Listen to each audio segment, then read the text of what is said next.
Ivonne do Amaral Pereira, La dama suicida, tercera parte. Viví, finalmente, con mis guías espirituales, como si yo también hubiera desencarnado, o casi, y repasé muchos pasajes del pasado histórico mencionado en mis libros como si fuera el presente.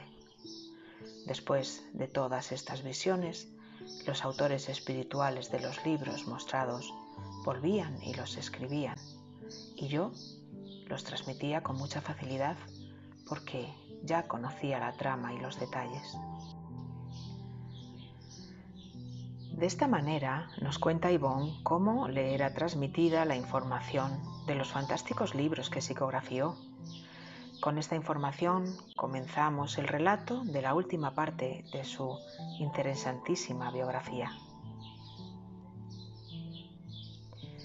Cuando en 1958 un familiar suyo cayó gravemente enfermo, Ivonne fue en su ayuda y constató que dos entidades desencarnadas sufridoras estaban con él y agravaban su mal. A una de estas entidades la veía perturbada sobre una estera vieja con la almohada rota y sucia. La otra era el espíritu de un primo de su familiar que se había envenenado 2 años antes. El espíritu suicida fue retirado en una sesión mediúnica, pero quedaba la otra entidad de la que vamos a contar su historia. En ocasiones, Ivonne se sorprendía al ver una cabaña con una huerta en el lugar de la casa de su familiar. En una emancipación del alma, vio un joven negro, descalzo y con el cuerpo hinchado, que cuidaba las hortalizas de la huerta y se veía en estado de extrema pobreza. Charles, el espíritu protector de Ivonne, le pidió que lo ayudara. Para ello, Ivonne, cuando todos dormían, se emancipaba y así llegó a saber que se llamaba Pedro y que vivía fijando su pensamiento en un escenario del pasado. Había tenido sufrimientos físicos por un cáncer y la hinchazón solo eran ecos de la enfermedad que le había causado la muerte. Ella decidió en los trances del desdoblamiento aproximarse y se acercó a él actuando como una vecina. Durante 2 meses le visitó diariamente, le compraba sus hortalizas y le hablaba de la misericordia divina con palabras simples, pues Pedrito era como un niño con poca capacidad de entendimiento. Cuando ella le decía que tenía que ir al médico, él decía que no tenía quien le cuidara las gallinas, ofreciéndose para ello la propia Ivonne. Mientras tanto, en el plano físico, Ivonne seguía con su trabajo, psicografiando libros. Era entonces cuando veía a Pedrito vagar por la casa, ya que era el espacio físico donde estaba situada su huerta. Una noche visitó a Ivonne un espíritu que le dijo que se llamaba José Evangelista. Había sido un hombre de color y esclavo en Brasil cuando estaba encarnado. Ahora llevaba ropajes blancos. Este le informó que tenía órdenes de retirar a Pedrito porque había mejorado su desajuste. Esa misma noche, cuando Ivonne estaba ayudando a Pedrito a atar los guisantes de su huerta, este comenzó a llorar contándole a la médium que había tenido un problema con un tendero italiano al que llamaban señor Romano. En esta tienda, Pedrito compraba lo que necesitaba, pero al enfermar, el tendero fue a su casa y se llevó todo lo que tenía en su hogar, desde los muebles hasta las gallinas y cosas de la huerta. Esto generó en Pedrito un gran odio y este sentimiento era el culpable de quedarse en las vibraciones más bajas. Entonces apareció José Evangelista y le ofreció comprar su terreno y llevarle a un hospital para curarse. Pedrito aceptó cogiendo el dinero que le entregó la entidad y seguidamente preparó una pequeña maleta, cogió su sombrero y se fue al hospital con este espíritu. Y seguro que os estáis preguntando lo mismo que yo. ¿Es lícito ante los códigos espirituales esta falsa compra? Pues esta pregunta se hizo Yvonne y unos meses más tarde tuvo la ocasión, mediante la incorporación de José Evangelista, de preguntarle por el asunto. Este le contestó que no le estaba comprando nada porque nada poseía en la tierra, y esta solución fue caridad para el familiar de Yvonne, al que Pedro estaba afectando con sus vibraciones de enfermedad. Caridad también para su mujer e hijos, que le veían sufrir. Fue caridad librar a Pedro de la fijación mental del cáncer. Fue caridad con ella por su dedicación nocturna. Y fue caridad con los otros hermanos a los que Yvonne podría ayudar al sentirse desligada de Pedro. Con estos argumentos me queda claro que José Evangelista tenía razón y que cuando el fin sea la caridad hacia el prójimo, esta pequeña mentirijilla estaría dentro de lo correcto. Dentro de las muchas facultades mediúnicas que tenía Yvonne estaba la premonición.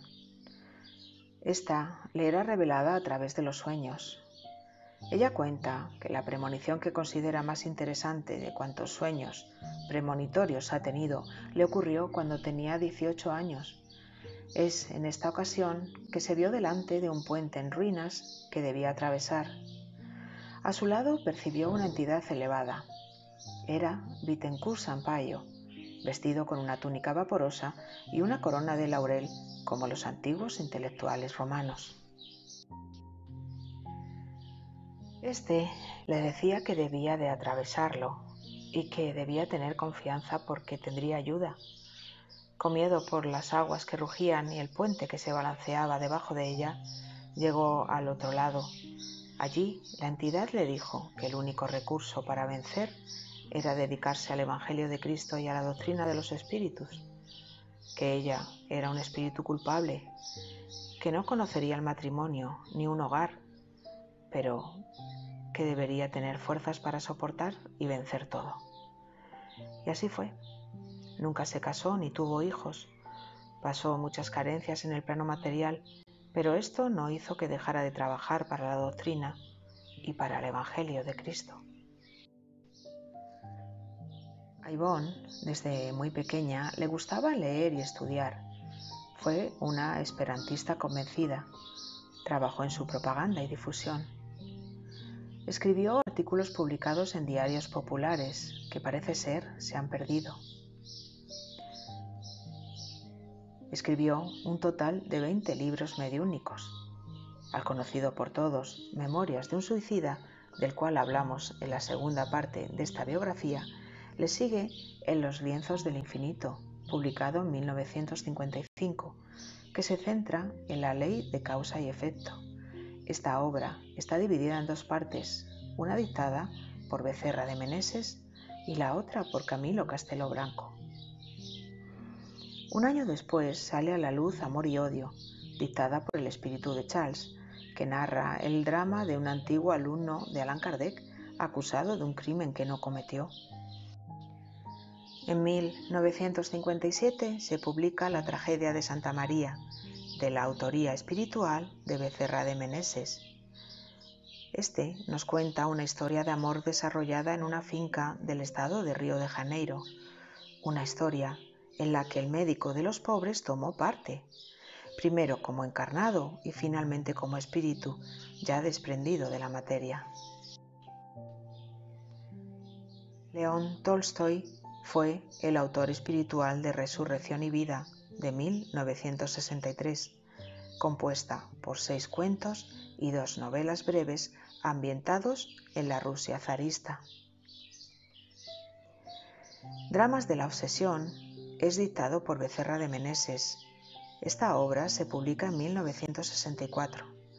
Contiene 2 novelas basadas en hechos reales, que nos ayuda a comprender el fenómeno de la obsesión y los lazos profundos que pueden establecerse entre las criaturas a través del odio y la venganza. Existen 5 romances que están relacionados con la vida de Yvonne, donde todos los personajes están involucrados durante varias existencias. Muy popular es la trilogía de la que ahora vamos a hablar, cuyo primer volumen se llama En las vorágines del pecado, publicado en 1960. Charles, el espíritu guía de Yvonne, relata la trágica historia de la masacre de los hugonotes en la noche de San Bartolomé en 1572. En 1976 se publicó el segundo volumen, titulado El caballero de Numier. Dictado también por Charles, muestra la encarnación de la médium en Francia en la personalidad de Bert de Somerville. Y el tercero y último es el titulado El drama de la Bretaña y publicado en 1978, también de Charles, donde nos cuenta cómo la médium con la personalidad de Andrea de Guzmán se suicida por ahogamiento. En 1974 se publica Sublimación, cuyo autor espiritual fue el espíritu protector Charles y Leo Tolstoy. Está basada en otra encarnación de Yvonne que sucede en el año 40 después de Cristo en Persia. Y la última obra relacionada con las existencias de Yvonne se publica en el año 2000, curiosamente después de 16 años desde su desencarnación, y se titula esta obra Un caso de reencarnación.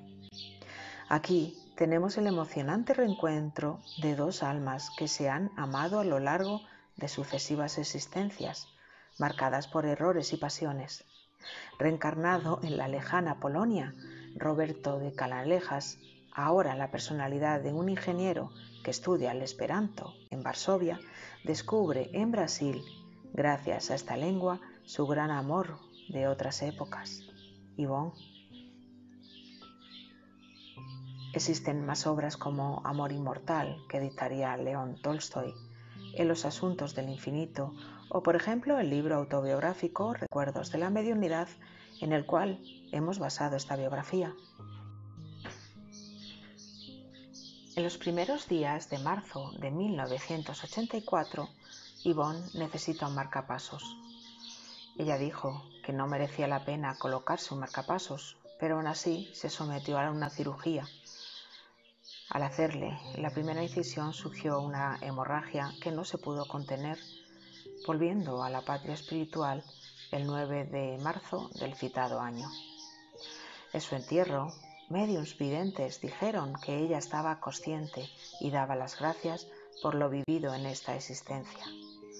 3 días después, dio su primera comunicación en la Federación Espírita Brasileña, perfectamente lúcida y dando las gracias por las oportunidades de trabajo que le habían dado en esta encarnación.